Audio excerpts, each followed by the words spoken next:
విశాఖ పశ్చిమ నియోజకవర్గము శాసనసభ్యులు గణబాబు చేతుల మీదుగా 60 వార్డ్ కోరమండల్ గేట్ ఆపోజిట్లో ఎఫ్ఆర్యు హాస్పిటల్ ప్రక్కన పాత అన్నా క్యాంటీన్ను మరియు నక్కవానిపాలెం గాజువాక ఆర్టీసీ డిపో ప్రాంగణంలో ఉన్న పాత అన్నా క్యాంటీన్ భవనములలో అన్నా క్యాంటీన్లు ఈ రోజు ప్రారంభించడం జరిగింది. విశాఖపట్నం పశ్చిమ నియోజకవర్గం పారిశ్రామిక ప్రాంతంలో ఉన్న ప్రజల కోసం తక్కువ ధరకే ఉత్తమ ఆహారం అందించడానికి విశాఖపట్నం పారిశ్రామిక ప్రాంతంలో కోరమండల్ గేట్ ఎదురుగా మరియు నక్కవానిపాలెం గాజువాక ఆర్టీసీ డిపో ప్రాంగణంలో ఉన్న పాత అన్నా క్యాంటీన్ భవనములలో అన్నా క్యాంటీన్లు గురువారం సాయంత్రం 7 గంటలకు ఎమ్మెల్యే గణబాబు చేతుల మీదుగా రిబ్బన్ కట్ చేసి విశాఖ పశ్చిమ నియోజకవర్గము శాసనసభ్యులు గణబాబు తమ చేతుల మీదుగా ఈ క్యాంటీన్లను ప్రారంభించారు. ఈ సందర్భంగా గణబాబు మాట్లాడుతూ ప్రజలకు తక్కువ ధరలో శుభ్రంగా ఆరోగ్యకరమైన ఆహారం అందించడమే ఈ అన్నా క్యాంటీన్ల ప్రధాన లక్ష్యం అని తెలిపారు. పారిశ్రామిక ప్రాంతం వంటి ప్రాంతంలో చేసే కార్మికులకు ఇది ఎంతో సాయం చేస్తుందని, వారికి మధ్యాహ్నం మరియు రాత్రి వేళల్లో సులభంగా ఆహారం అందుబాటులో ఉంటుందని పేర్కొన్నారు.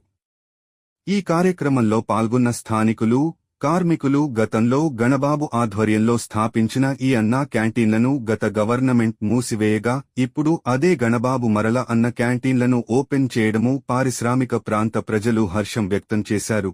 ఈ కార్యక్రమంలో మల్కాపురం సర్కిల్ ఇన్స్పెక్టర్ విద్యాసాగర్, స్థానిక టీడీపీ నాయకులు, కార్యకర్తలు, సీనియర్ నాయకులు, కార్మిక సంఘాల ప్రతినిధులు, ప్రజాప్రతినిధులు మరియు వివిధ వర్గాల ప్రజలు అత్యధికంగా పాల్గొన్నారు.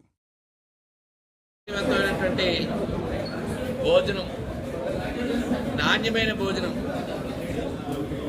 లేబర్ అయితే ఉదయాన్నే పనులకు వెళ్ళి మరి వండుకోవడానికి సమయం లేక మరి ఇద్దరు కూడా భార్యాభర్తలు ఇద్దరు పనులకు వెళ్ళేటువంటి కల్చర్ మన ప్రాంతంలో ఉంది. పక్కనే లేబర్ జంక్షన్ అనేటువంటి పేరు ఉంది. నేను చాలాసార్లు చూశాను ఇక్కడికి వచ్చేటప్పటికి. శ్రీహరిపురం అన్నా క్యాంటీన్ ఎప్పుడూ కూడా సక్సెస్ఫుల్గా ఎవరైతే వర్క్ ఫోర్స్ ఉందో ఈ ప్రాంతంలో కష్టపడి పనిచేసే తత్వం కలిగినటువంటి వారికి పని చేసి పూర్తయిన తర్వాత మరలా ఇంటికి వెళ్ళి వంట చేసుకునే పరిస్థితి లేకుండా ఇక్కడ అన్నా క్యాంటీన్ ఆదుకుంది. వారికి అతి తక్కువ ఖర్చుతో నాణ్యమైన భోజనం వారికి అందించే కార్యక్రమం గత ప్రభుత్వం అడగోలుగా ఆపేసింది. మీ అందరికీ తెలుసు.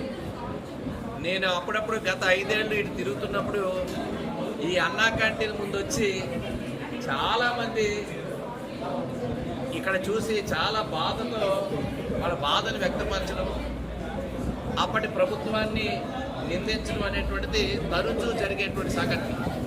దానికి కారణం పేదవాళ్ళకి పెట్టేటువంటి అన్నాన్ని కూడా, ఆ భోజనాన్ని కూడా పేరు మార్చైనా భోజనం పెట్టే ఆలోచన చేయలేనటువంటి ఒక ఏమాత్రం కనికారం లేనటువంటి ప్రభుత్వం గతంలో ఉంది.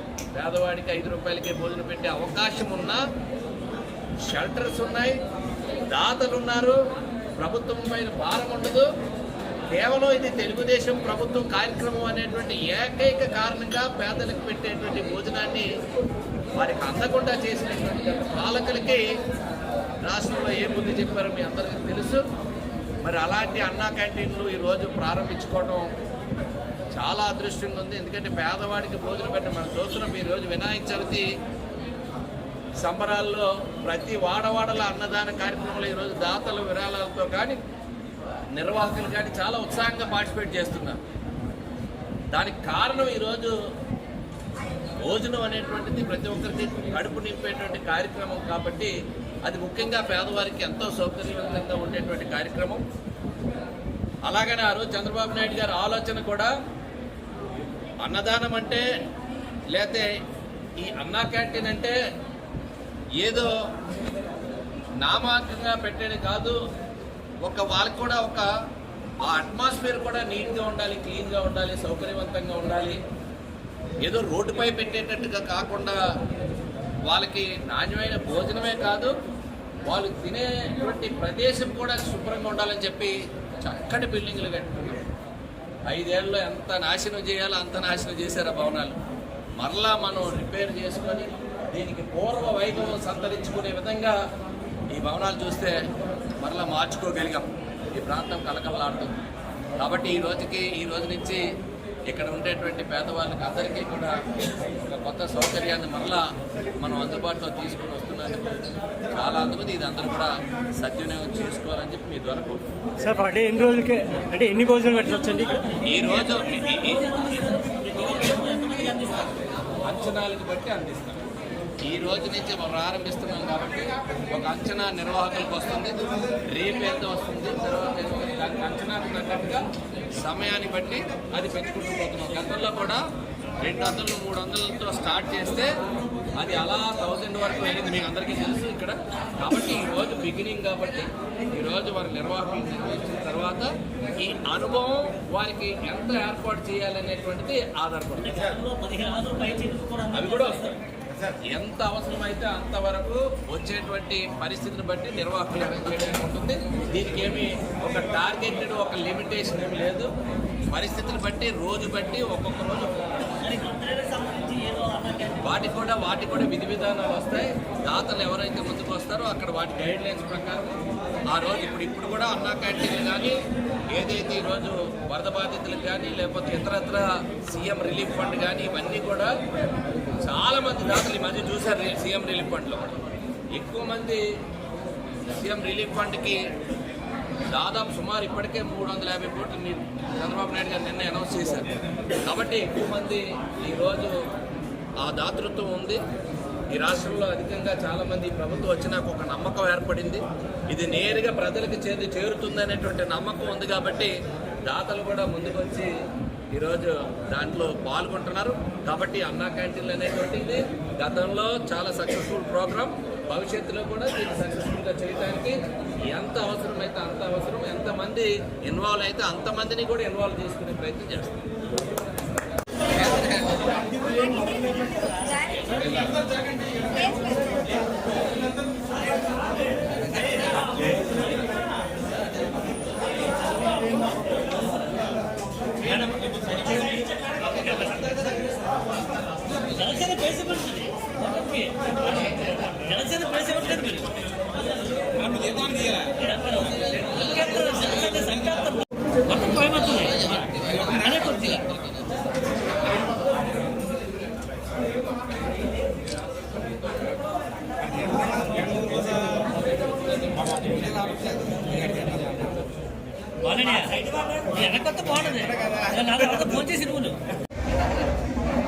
కొంచెం అలా చూడండి సార్, చిన్న నవ్వునవ్వండి సార్.